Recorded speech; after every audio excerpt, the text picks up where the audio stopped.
Welcome back to Forbidden Knowledge News. I'm your host, Chris Matthew, and tonight I want to welcome author, researcher, talk show host, and filmmaker, Aage Nost. How you doing tonight, Aage? Doing wonderful. Must be wonderful. Nobody's complaining, so I claim that. That's excellent. I'm doing well myself. And you pretty much research every topic and more that I cover on my show. So you have a broad range of topics that we're going to be talking about tonight. I'm very excited about that. But before we get into any of that, you have a very interesting background. So let's start with that. Let's start with your background and then what got you started doing some of this research. I guess I was born and raised in Europe, in Northern Europe, in Norway, and long time ago. And I grew up on a farm. I went to agricultural college and became an agronomist. And of course, I'm supposed to take over the farm. And I figured that out that it really wasn't what I wanted to do. So at the age of 25, I left Norway and come to the United States to become a commercial pilot. And did that, got all my certificates and ratings and so on. And 3 years later, after I got here, me and a partner started a flight school, and that grew into an international air taxi and an air carrier. And we had that in Minneapolis. We were flying out of Anoka County Airport for many years. And after flying for 23 years, in and out of freezing mud and thunderstorms, you kind of wear out after a while. And I did. So I quit doing that and I started doing other things like mind development and research into the paranormal, which I actually started back in Europe when I was probably around 10, 12. But I continued, and I spent 1 year actually, which I really have to mention that because it made such an impact on me, and that is that I traveled around the country, taught a mind development course. It's what's called now ZoxPro, ZoxPro, where we taught people anything from photographic memory to how to read and assimilate information out of a book at 95%. About a 50 to 100,000 words per minute with 95% retention. And this is something that I learned a lot that year. I probably read over 1,000 books that year. And it was so much fun, and it was so much rewards from helping people that came into the class with dyslexics. They couldn't hardly read at all. A week later, evening classes, a week later, they were reading by the rest of them at 75,000 words a minute. So they were so important to my further development. That's why I'm mentioning it. And of course, I moved from Omaha, Nebraska, down to Tucson, Arizona in 1999. And 3 months later, I ended up with a radio show, and they talked me into getting on the ballot and running for Congress. And that was probably a bad move because politics is not necessarily the most positive arena in the world.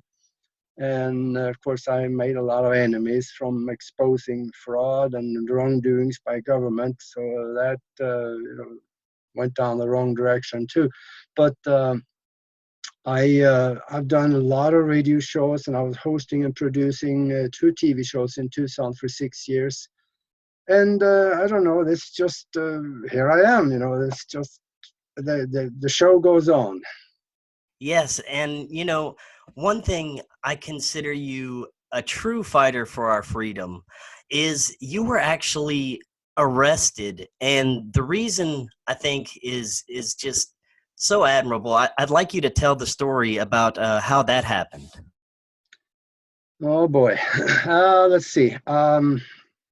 There's an old saying, true freedom fighters, they go to jail once in a while, and they do.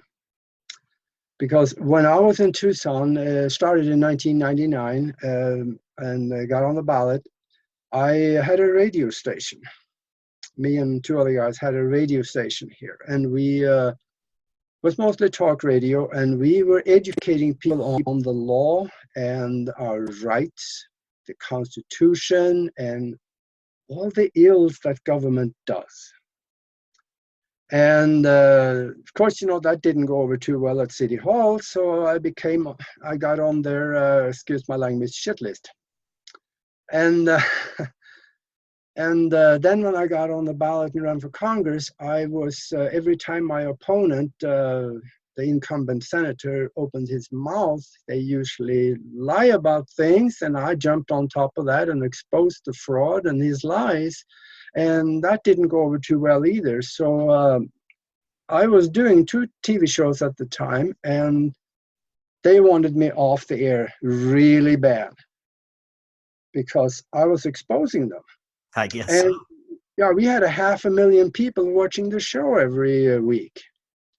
And, that was bad publicity for them. So that didn't go over too well. Anyway, they were looking for an opportunity to get me somehow. And at one point, it was a friend of mine. He was about to lose 5 properties. The city was going after him because they wanted the properties. And he was defending that. And he wasn't doing too well. So we talked about it, what to do about it. So he transferred one of the properties to me. And he figured as a paralegal, I maybe could defend it better than he could. And I did. So they lost the other 4.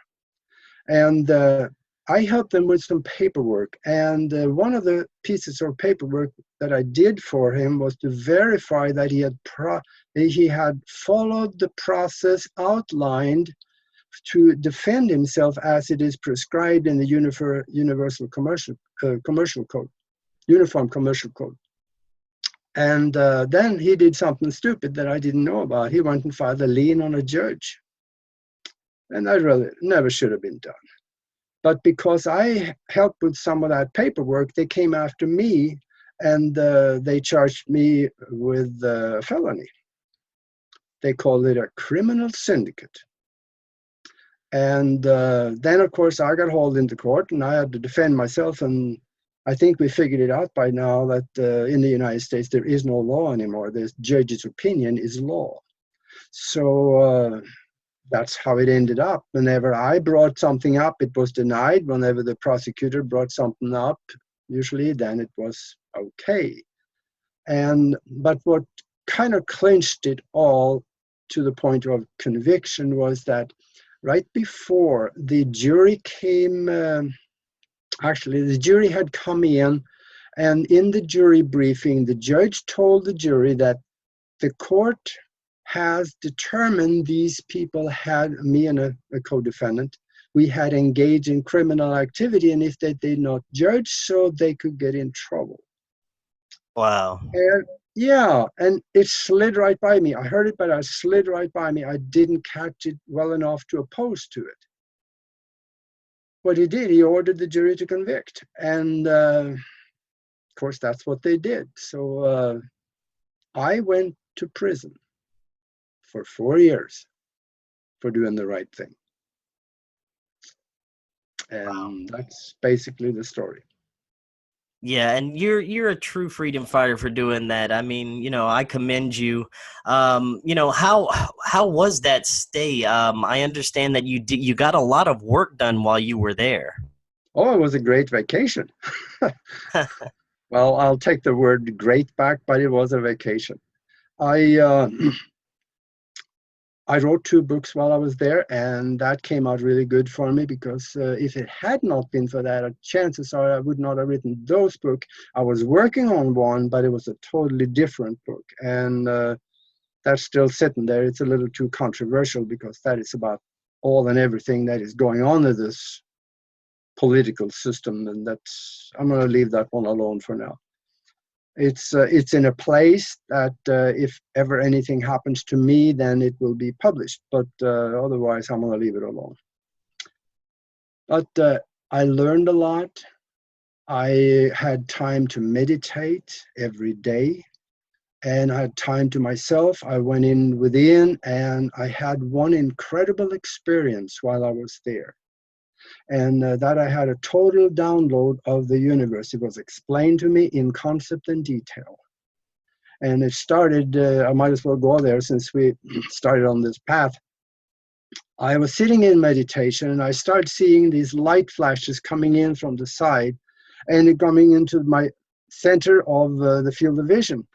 And I've had things like that, so I didn't really put too much emphasis on it. But after about a minute or so, this became very strong, and it got more and more and more of this light coming in to the point where everything around me was just light. And then I could start seeing things in this boiling soup of things that there was concept, ideas, people, inventions, and it was all just kind of floating around, and I could concentrate on a particular thing in that soup. And as soon as I kind of moved my eyes towards where it was, it popped out. I could see it, but I could see also the conceptual ideas and the detail of everything was available to me. So it wasn't just what I popped out, that became more detail, but it was all in there and I had the understanding of it. And this lasted for just a few seconds, maybe over in 5 to 10 seconds, and then it just started slowly fading for the next time after that. And it went away. And after that was gone, then I opened my eyes and I just sat there and I thought, wow, what can I do with this? What should I do? And I didn't really want to talk to anybody because you're in a place that if you start talking about seeing things and hearing voices, they take you in a back room, someone will shoot you full of drugs. And so I didn't talk much about it, but after a little while, I talked to another guy there, a very well-educated man that was there. And I told him about it, and he says, that makes perfect sense to me. He says, there's a book that you need to go up to the library and get, he says, and it deals with quantum mechanics. It's all in there, he says, just go read it. I did, and by golly, there it is, much of what I saw. So that is quantum mechanics will pretty much, if we go into the depth of it, it will explain the universe and our position in it and what we are and even who we are.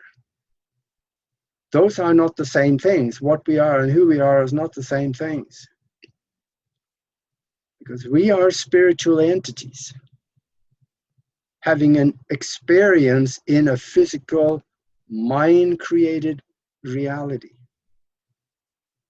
And this gets rather deep, but quantum mechanics supports it because it's, we have proven that the mind, everything starts in the mind, and the mind creates everything around us. And we have more than one universe to deal with. Each one of those universes are called the universe, but when you look at all of them, they're all multiverses. So in a way, we could basically, I was just talking with someone about this earlier, we create our own reality.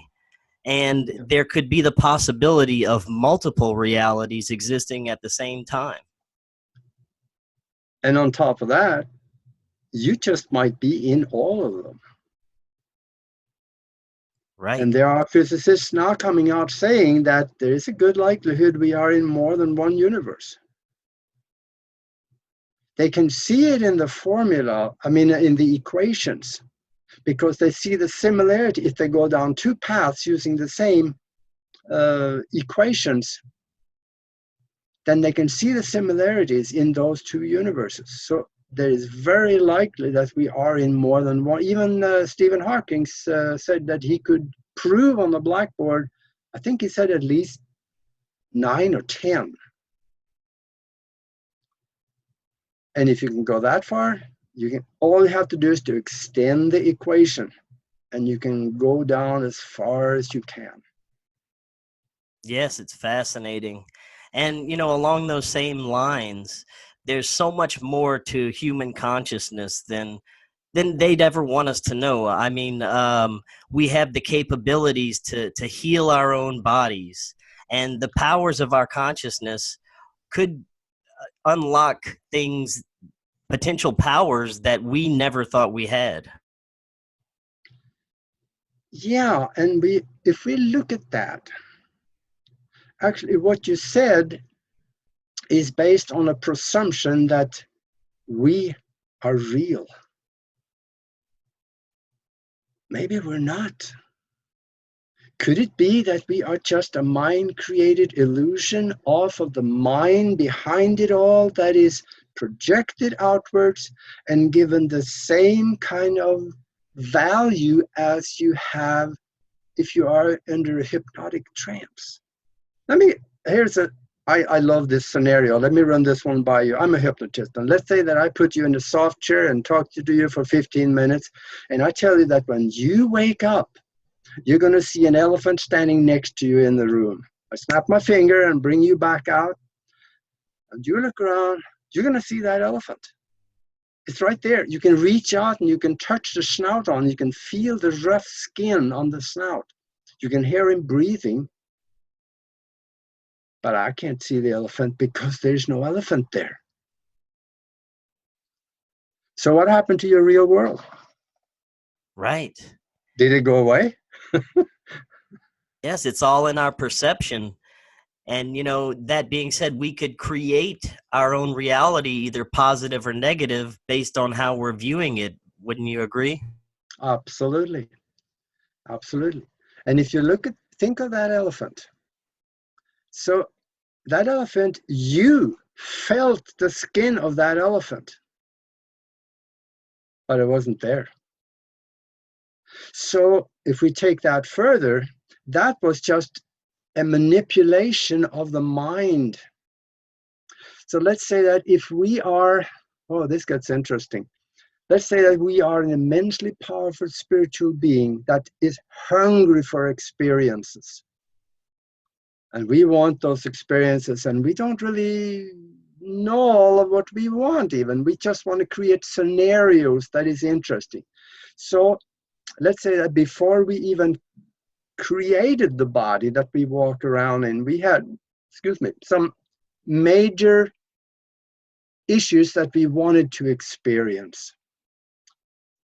And for the mind behind it, or the spirit or soul, not spirit, but soul behind it, which is our spark of life that is an offshoot off of the universal mind.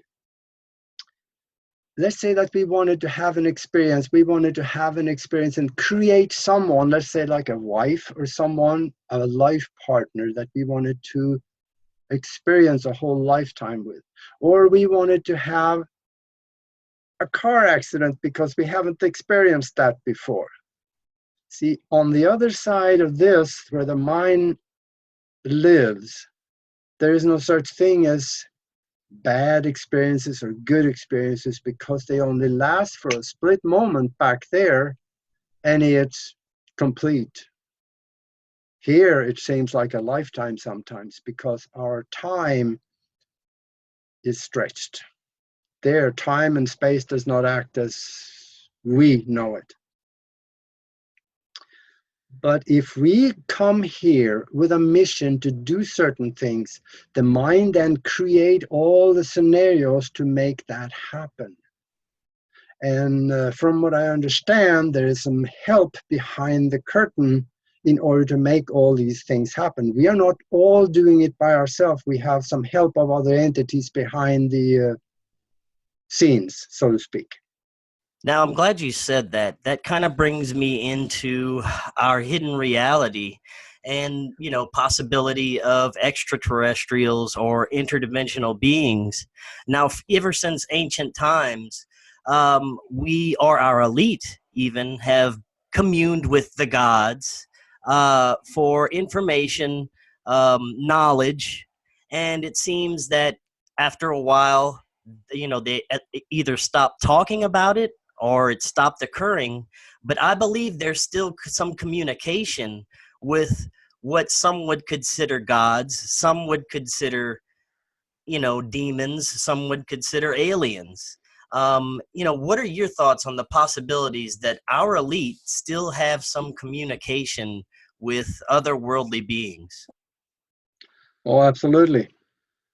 In fact, even a little over 100 years ago, when Abraham Lincoln was in the White House. There's stories and there's writing about this, that they heard him talking in his office. When they opened the door and say, "Hey, who you talking to?" And he says, "Oh, don't worry about it. I have visitors." So there is a lot of people that have this, all ranging from unseen influences that put thoughts in your mind that turns out as channelings, all the way up to face-to-face meetings with entities that take on a physical form for the purpose of maybe ease of communication. And I had an experience like that. So I know that can happen.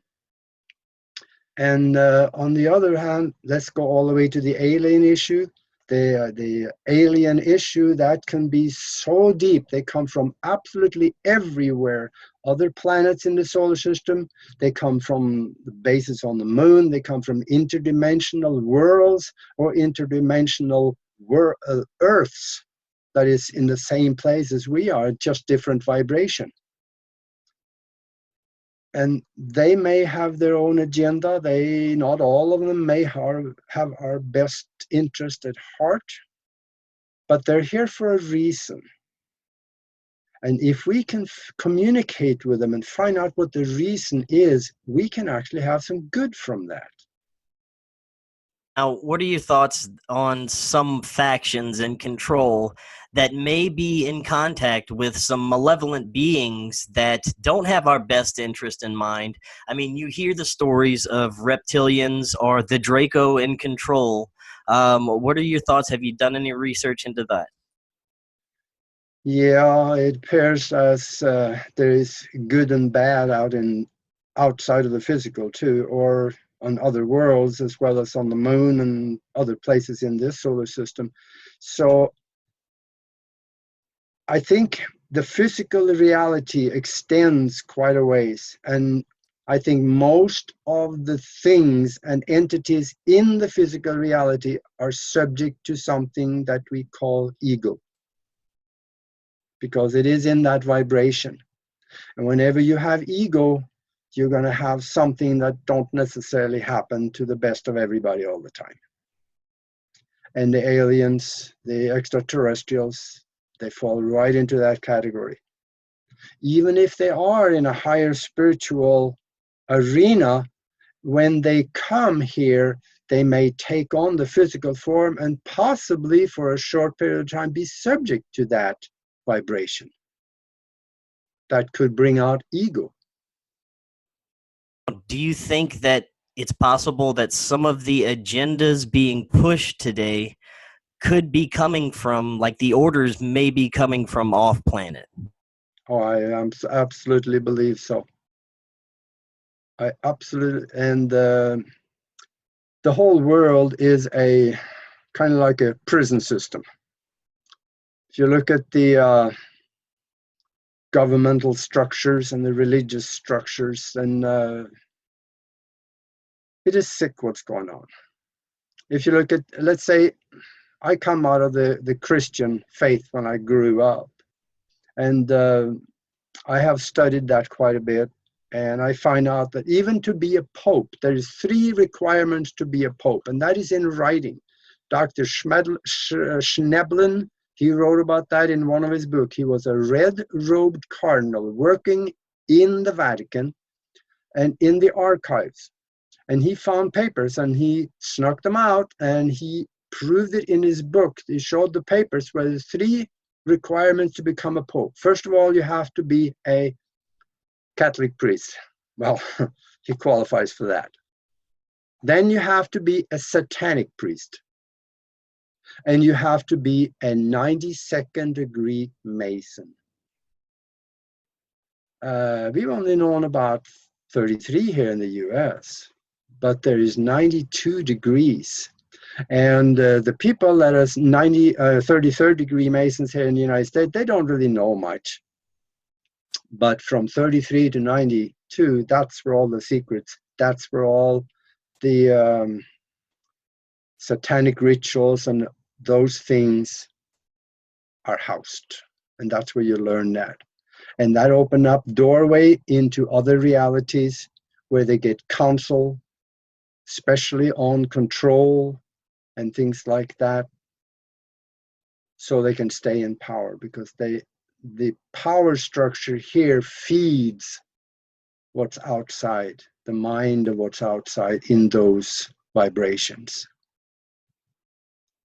And you always hear about how these entities may even feed on our fear, our hate, and our feelings. And some of the things you see on the media, some of the things that they're pushing, cause us to have fear and these feelings, and they may be actually feeding off of this. Yeah. Oh, absolutely. And that's even the more day-to-day abduction incidents that a lot of people have. They're also subject to their fear. Sometimes feed also the mind of the abductors. So I think that it's a big reason why the control of what's going on this planet comes from above, or not necessarily above, but from a higher vibration. Even though it is a negative one, it's a higher one than us. Now, you hear also about forced depopulation. We heard of Agenda 2020 and now Agenda 2030. I see how they are definitely trying to poison us with the food we're drinking, food we're eating, and the water we're drinking. Basically, everything, the air we're breathing. They're trying to dumb down our children with the programming on TV. I mean, I see the agendas there. Is this something that you've noticed along the way? Yeah. And the Agenda 21 or Agenda 30 now, 3030, it is something that has been an ongoing for probably for the last 30 years or so, or maybe even more. It is well established. And let's talk a little bit about that Agenda 21, because not a lot of people know about it. And if they've heard about it, it sounds so outrageous that it's hard to believe. And see, that Agenda 21, that comes out of a United Nations Earth Summit project that was started in Rio de Janeiro in 1992. 178 nations signed on to it. And they adapted this 350-page document basically describing how to install a one-world government, tyrannical government, run by unelected bureaucrats. And they set down rules for you to live by, and they will be micromanaging everybody's life. And this is what they agreed on. They said that this was necessary. And they also go a little further back than that, actually, not further back, but just 2 years later, I think it was the 1994. They also had the International Conference on Population in Cairo, Egypt. They realized that, or they said that Earth population is out of control. It must be curtailed. And they said that on Earth, we have an ideal population of 800,000 people, and we must use all measure to reach that level by 2021. All measure. How far does that go? It makes you wonder if possibly the rollout of 5G may have something to do with this. Oh, absolutely, yeah. Your thoughts And on that? Yes, absolutely. And I tell you, it goes further than that. To get politicians to do some of what we consider stupid things they're doing.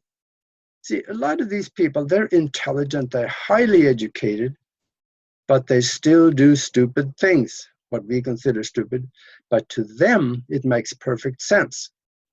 And if you ask any futurist will tell you that by the time we get to 2030, maybe 2040, well over half the jobs in the world are going to be done by robots.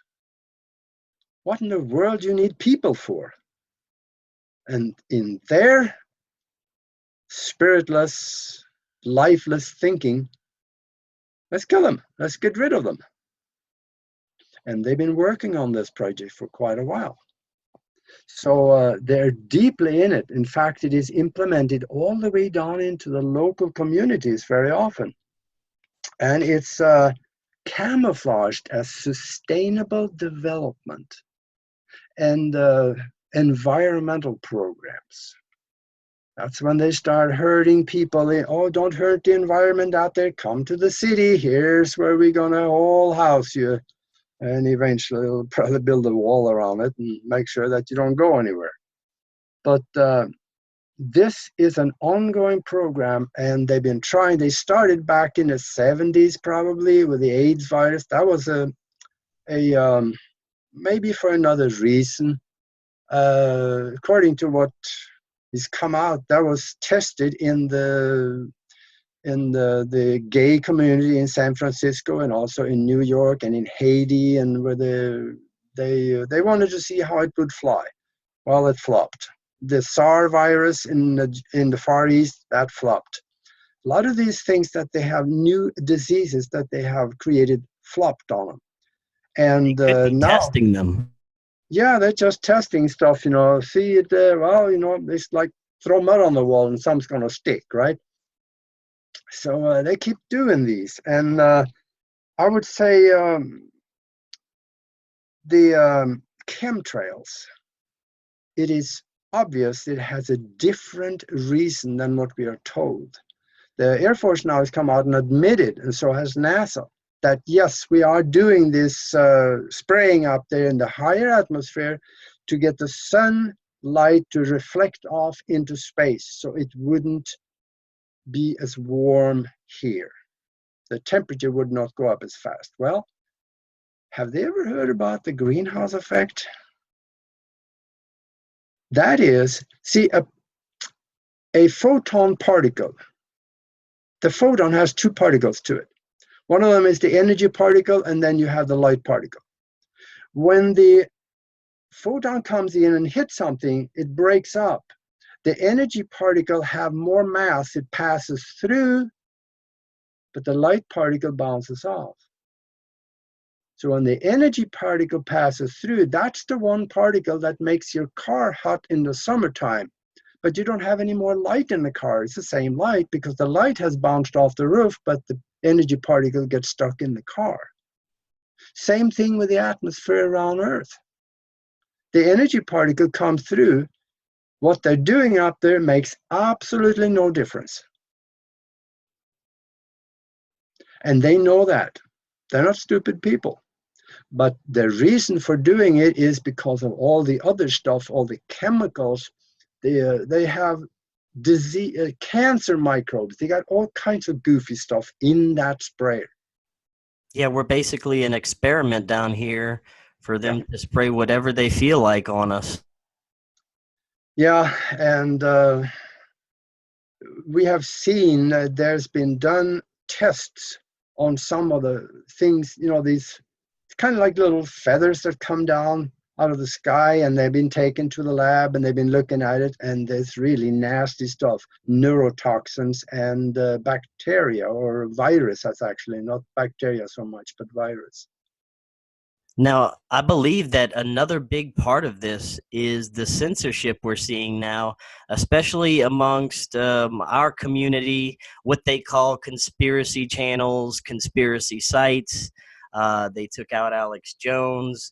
I think they're making it harder for information that we're talking about to be heard, so they can just make it easier to get their agenda going. What are your thoughts on that? Oh, we can see it everywhere. The really big freedom fighters on the internet, they have they're starting to get problems. And I think that, even talking about this here now, there's very good likelihood that even this show will be defunded. So we don't really know what they do, and they have total power over what the people going and placing videos on the internet do. So I don't know. That's just something that something has to break. But all the really rough stuff that is happening out there, and even the Georgia Guidestone, they talk about 500,000 people by I don't. It's written in many different languages, and I don't know what the date says on that, but 2030 maybe. But there is a remedy, and it's not going to come from people throwing their shotguns in the back of the pickup truck and driving to Washington. It's not going to do it, because the beast have bigger guns than the people does. But there is one weapon the people can use, and that is one that really cannot be stopped, and that is the human mind. We saw an example of that, one quick one. The last presidential election, people were sick of all the corruption, so they brought somebody else in. And another example of that was some 20-some years ago when there had been drought in Texas. I'm mentioning that because I was part of it. There's been so much drought, hasn't rained for 3 to 4 months in Texas, and there were total drought everywhere. Cattle was dying. Cities and small towns were running out of water. And Art Bell, on his radio show Coast to Coast AM, he got on the air and asked all the listeners to visualize rain over Texas. All that late that night, and the next day there were thunderstorms all over Texas. And the weather forecasters came out and said, gee, we're dumbfounded. There were no moisture in the computer models anywhere that could create this rain, but it did. They didn't understand it. Well, I did. Because we, several million listeners, we reached into that universal consciousness, and we created that environment for the rain to happen. That's the power of the mind. Yeah, that's amazing. And we can use that same system now. We're in the process of putting together a mind, kind of like a brainstorming group like this, a mastermind here that people could be part of, and just send me a on Facebook, send me a friend request out there, and we'll make sure that you can find out about it. Very good. Now, I wanted to get into the secret space program. Earlier, you were talking about the possibilities of bases on the moon. First question, do you think that we actually went to the moon? Do you think that happened the way it did? Oh, we have been on the moon since the mid-1950s. It's just that we didn't go there in the tin can they told us in 1969. Right. Okay, so let's get into that. How did we get to the moon? Was this after World War II when we started bringing all the paperclip scientists over?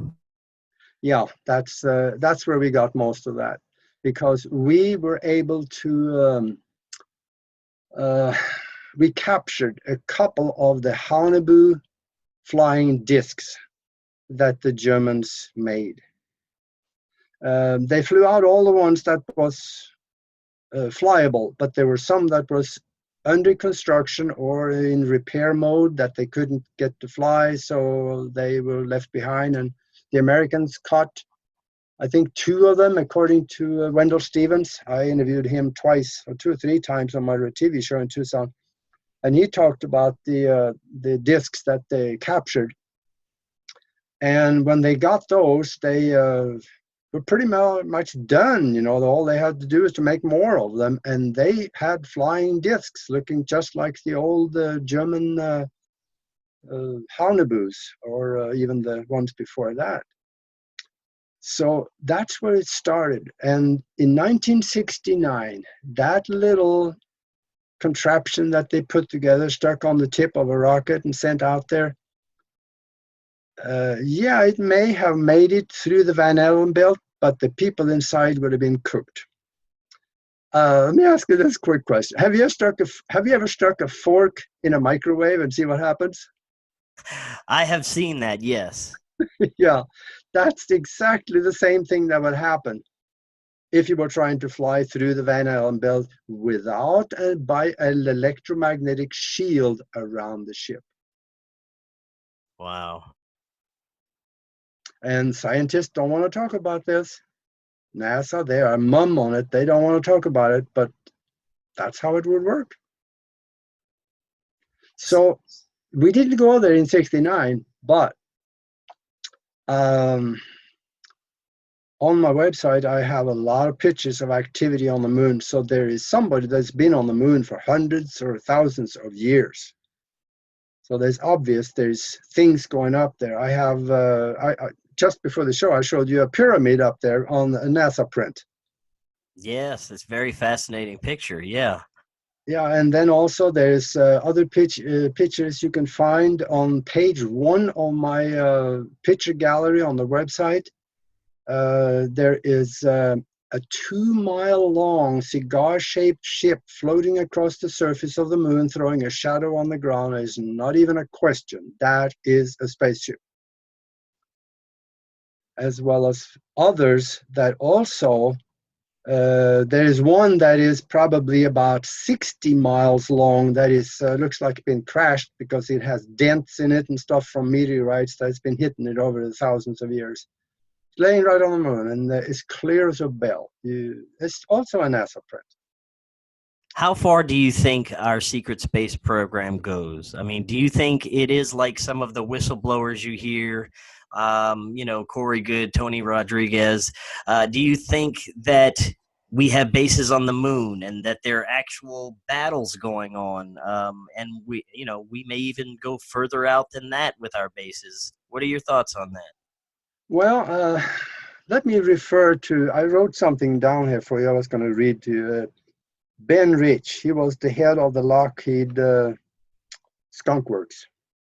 And he said, and I want to quote this, that's why I wrote it down: "We already have the means to travel among the stars, but these technologies are locked up in black projects, and it would take an act of God to ever get them out to benefit humanity.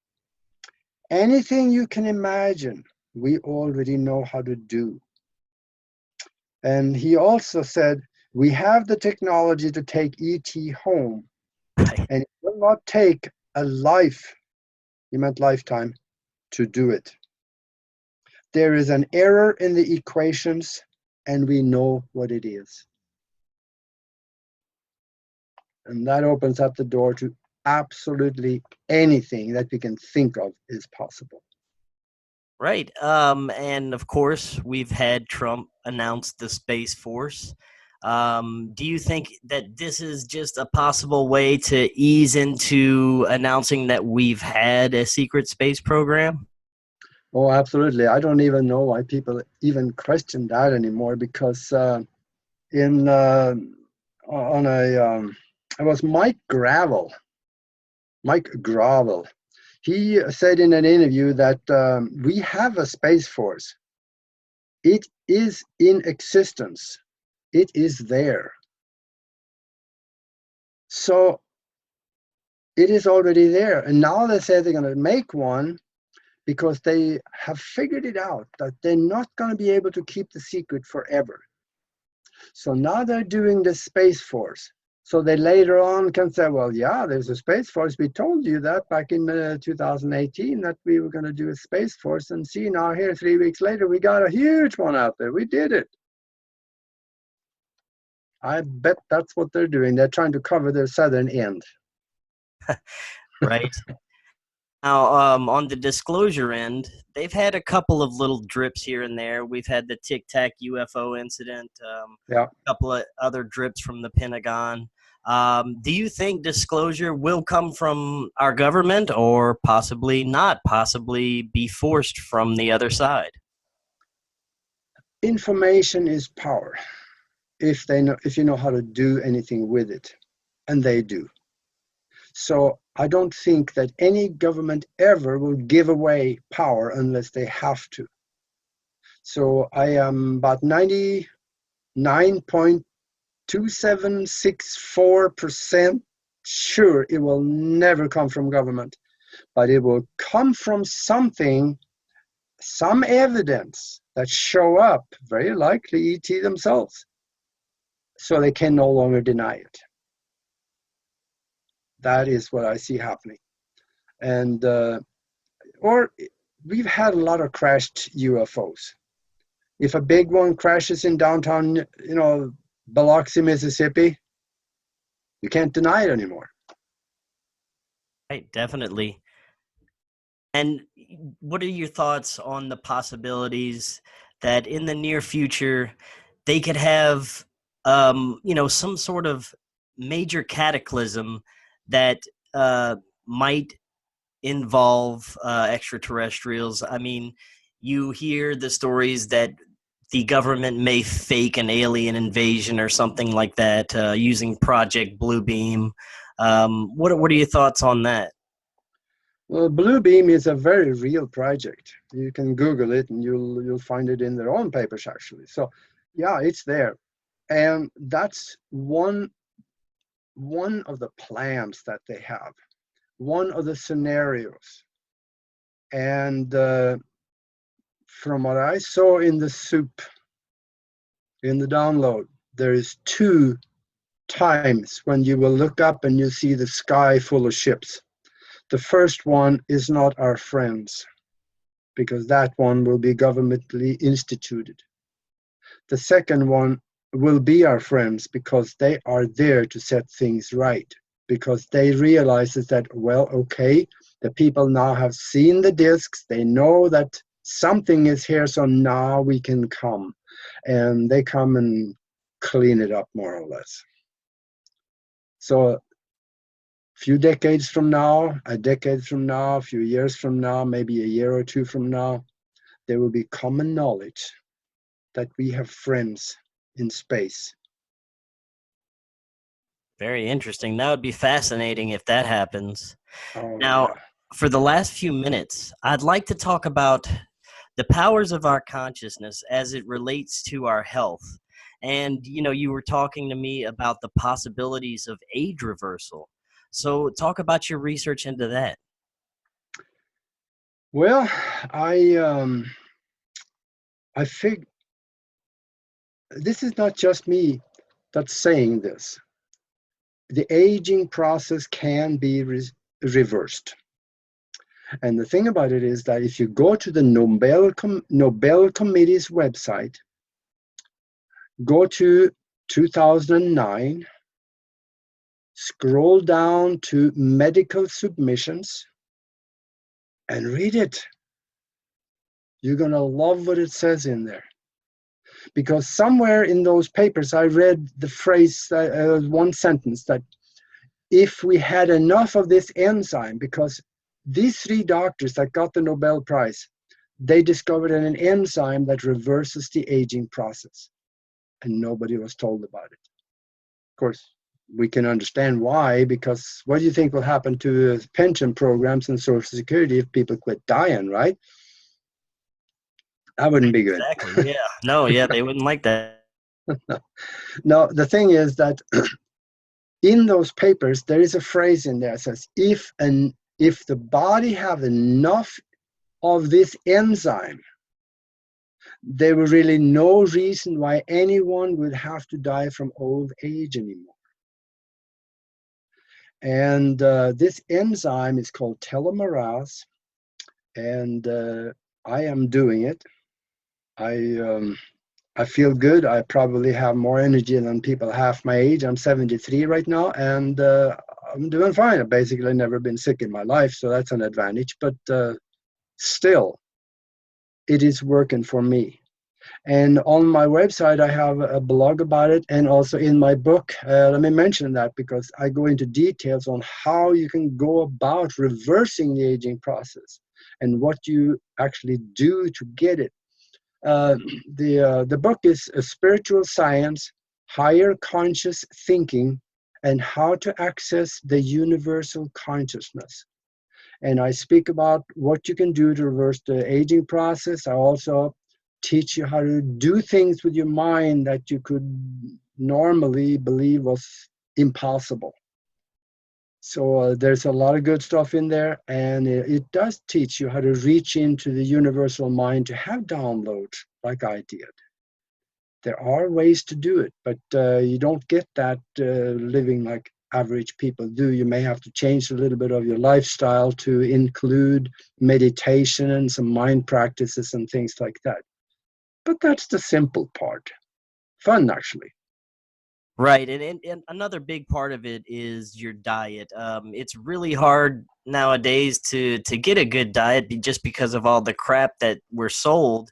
The stuff that's good for us is more expensive. A lot of people can't afford that, but that is another big part is just eating right and trying to combat all the crap that's being put in our bodies. Yeah.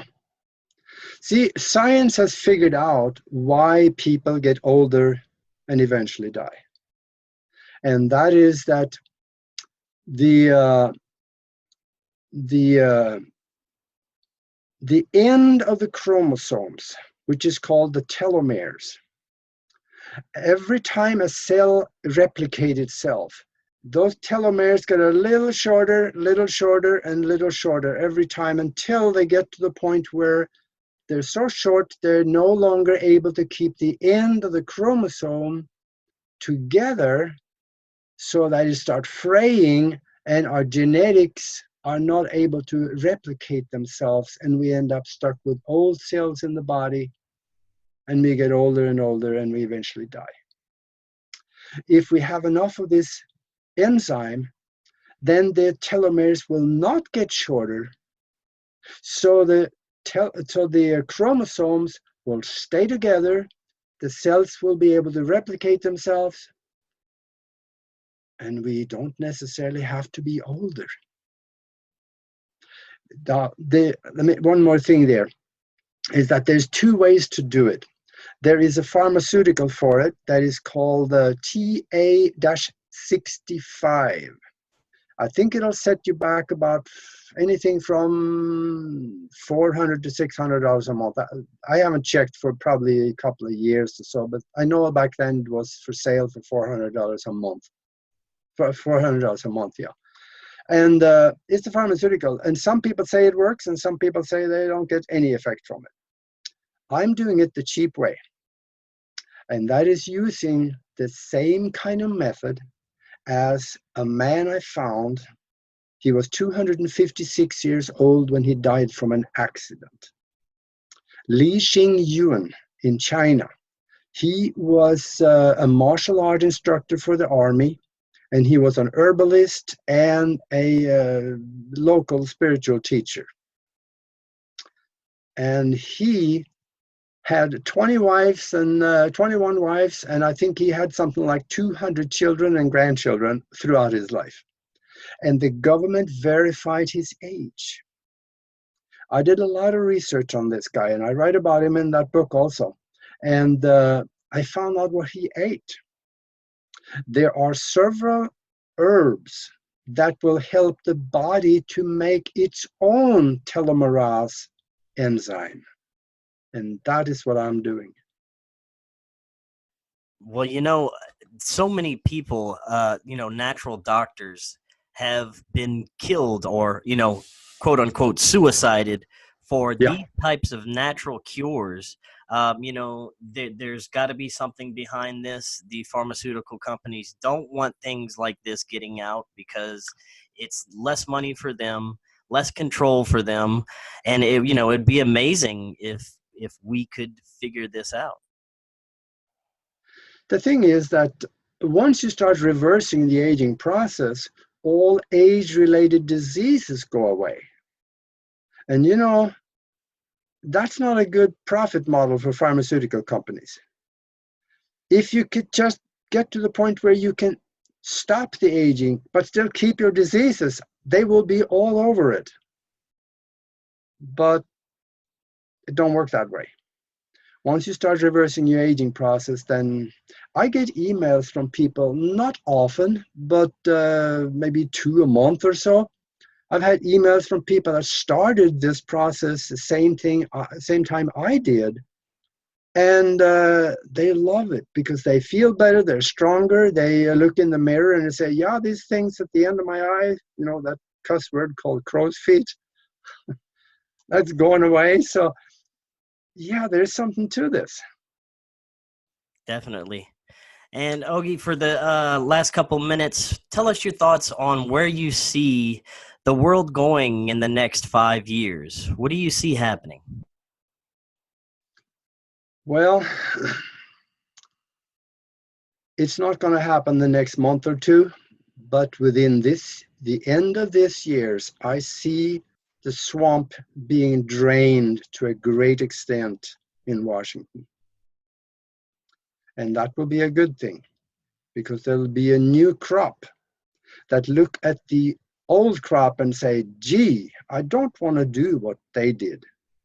So it's going to be a better environment.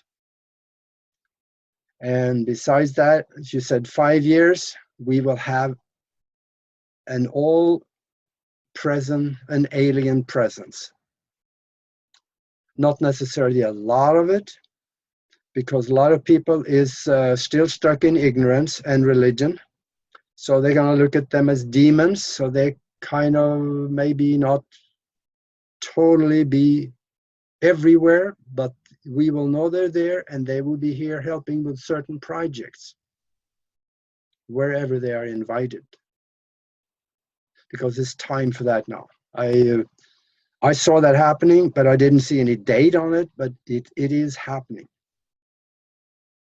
Because if you look back in history, there are statutes and writings about the alien presence being there several thousand years ago. They were walking side by side with people. So it will happen again. Yeah, definitely. The evidence was there. And Aage, do you have anything interesting upcoming on your end that you'd like to talk about? Yeah, the mastermind group is going to be online here within the next few weeks, and we are going to do mastermind sessions where we will concentrate on certain things. And you know, remember the mastermind, the definition for that is when 2 or more minds are united in harmony, they create a third mind that has the potential mind power of the 2 or more of them multiplied by each other. So if you got 1,000 people on the internet thinking the same thing, it is not just a thought anymore. Now it's an energy of intention. So that has the mind power of 1,000,000 people, 1,000 times thousands. And this is going to be powerful. So that's the one thing that we're going to do. Otherwise, I do a video, several shows a week on broadcastteamalpha.com.